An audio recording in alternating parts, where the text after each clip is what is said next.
नमस्कार, NCERT zone KLD में आपका स्वागत है। आप देख रहे हैं एनसीईआरटी जोन केएलडी। जैसा कि कक्षा 10 के विषय विज्ञान का हम अध्ययन कर रहे हैं, जिसमें हम भौतिक विज्ञान यानी कि फिजिक्स के बारे में अध्ययन कर रहे हैं और उसमें मुख्यतः गोलीय पृष्ठों पर प्रकाश का परावर्तन के बारे में हम अध्ययन को कर रहे हैं, जिसमें आज हम देखेंगे अवतल दर्पण द्वारा प्रतिबिंब का बनना, यानी कि अवतल दर्पण में प्रतिबिंब कैसे बनता है, ये चीजें हम देखेंगे। ठीक है। अब अवतल दर्पण में हम 6 जगहों पर उसकी स्थितियों 6 जगह स्थिति पर वस्तुओं को रखकर हम चेक करेंगे कि कहाँ पर कैसे बन सकती है। तो पहली स्थिति होती है जब वस्तु कहाँ हो, अनंत दूरी पर स्थित हो। जब वस्तु कहाँ पर स्थित हो, अनंत दूरी पर स्थित हो, तो कैसा होगा। सबसे पहले हम एक अवतल दर्पण का निर्माण करेंगे। ये रहा एक अवतल दर्पण यम और यम डैश। ध्यान रखना है, आप क्या लिखोगे कि यम तथा यम डैश एक अवतल दर्पण है। यम तथा यम डैश से क्या है, एक अवतल दर्पण है।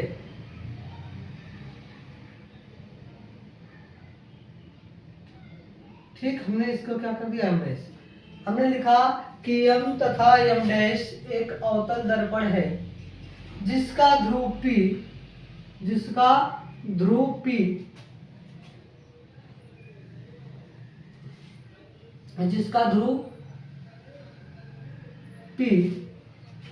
वक्रता केंद्र C तथा मुख्य फोकस F है।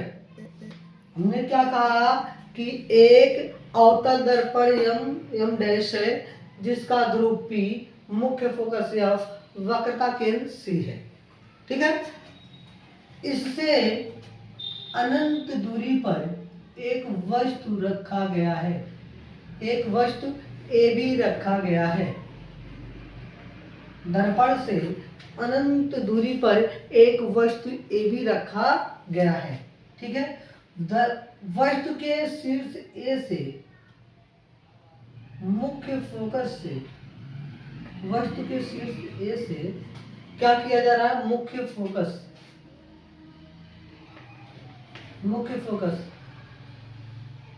F से एक प्रकाश किरण गुजारी जाती है। क्या लिखोगे, दर्पण के मुख्य फोकस F से एक प्रकाशित किरण, ये वस्तु है, ये वस्तु का शीर्ष AB ले लो। क्या ले लो, AB। ये वस्तु है जो कि दर्पण से कहाँ रखा गया है, अनंत दूरी पर रखा गया है। अब इसके शीर्ष से क्या हो रहा है, मुख्य फोकस F से एक वस्तु की प्रकाशित किरण गुजारी जा रही है। ये प्रकाशित किरण ऐसे आई। अब याद करना है, जब हमने प्रतिबिंब के नियम बनने का, जो प्रतिबिंब बनने का नियम पढ़ाया गया था, उसमें आपका दूसरा नियम क्या था कि जब कोई प्रकाश किरण मुख्य फोकस से होकर गुजरती है तो क्या होती है, परावर्तन के पश्चात जब अब दर्पण से टकराएगी तो मुख्य अक्ष की क्या हो जाएगी, समांतर हो जाएगी। मुख्य अक्ष की क्या हो जाती है, समांतर हो जाती है। तथा ये दूसरी किरण कहाँ से गुजारी गई, प्रकाशित किरण प्रकाशित केंद्र से गुजारी गई। ये मान लो आपका प्रकाशित केंद्र, प्रकाशित केंद्र C से गुजारी जाती है, जो कि ये प्रकाशित केंद्र से गुजारी गई, जो कि टकराने के बाद उसी माध्यम में क्या हो जाएगी, वापस लौट जाएगी। और ये दोनों किरणें जहां पर एक दूसरे को काटेंगी, वहीं पर उसका प्रतिबिंब A डैश B डैश का क्या होगा, निर्माण होगा। क्या होगा, A डैश B डैश का निर्माण होगा। ठीक है। क्या होगा, A डैश B डैश का निर्माण होगा। आप रचना कैसे लिखोगे, रचना में लिखना है आपका कैसे लिखना है, रचना से व्याख्या करने के लिए ये किरण आरेख हमने खींच लिया, यानी कि उसका एक चित्र बना लिया। तो लिखोगे रचना में यम तथा यम डैश एक अवतल दर्पण है, एक अवतल दर्पण है। कैसा है, यम डैश एक अवतल दर्पण है जिसका ध्रुव P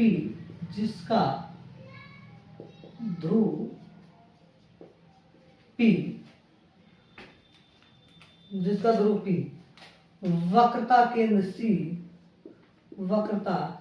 केंद्र सी तथा मुख्य फोकस एफ है। मुख्य फोकस क्या है? एफ है। दर्पण के ध्रुव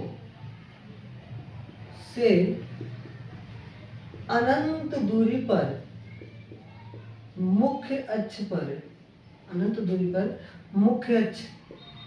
पर हमने क्या लिखा? एम डैश एक अवतल दर्पण है जिसका ध्रुव P, वक्रता केंद्र C, मुख्य फोकस F है। दर्पण के ध्रुव P से अनंत दूरी पर मुख्य अक्ष पर एक वस्तु AB स्थित है। वस्तु के शीर्ष A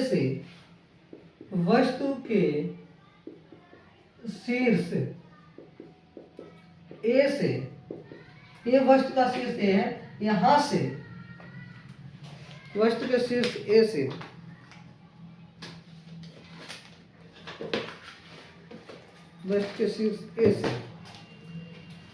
एक प्रकाशित किरण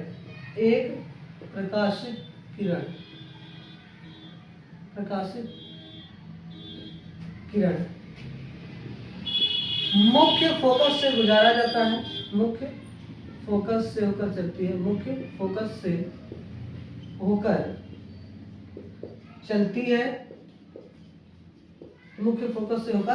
चलती है जो कि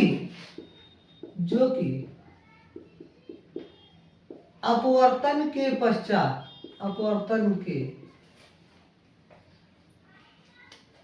पश्चात एक मिनट इंक डाल देते हैं हम थोड़ा सा।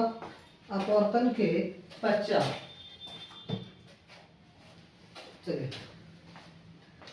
के पश्चात मुख्य अक्ष के समांतर होकर गुजरती है तथा दूसरी किरण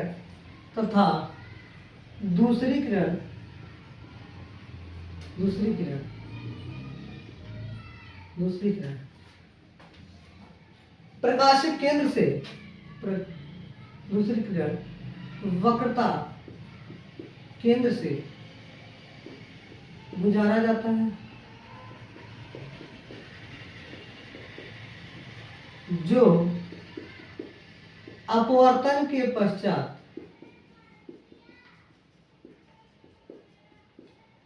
अपने मार्ग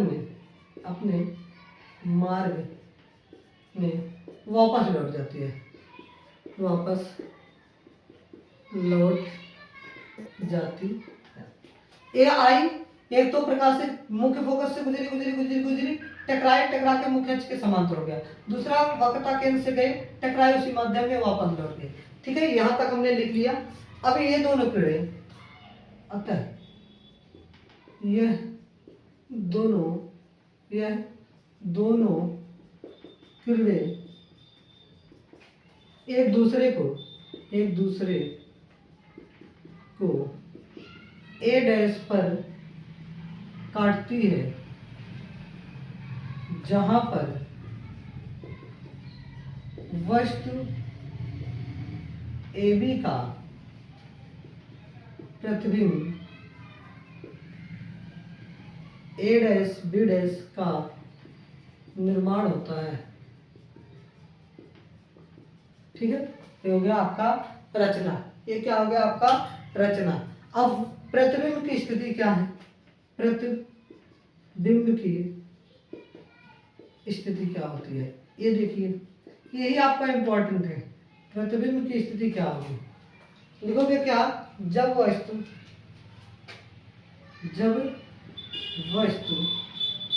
कहाँ है?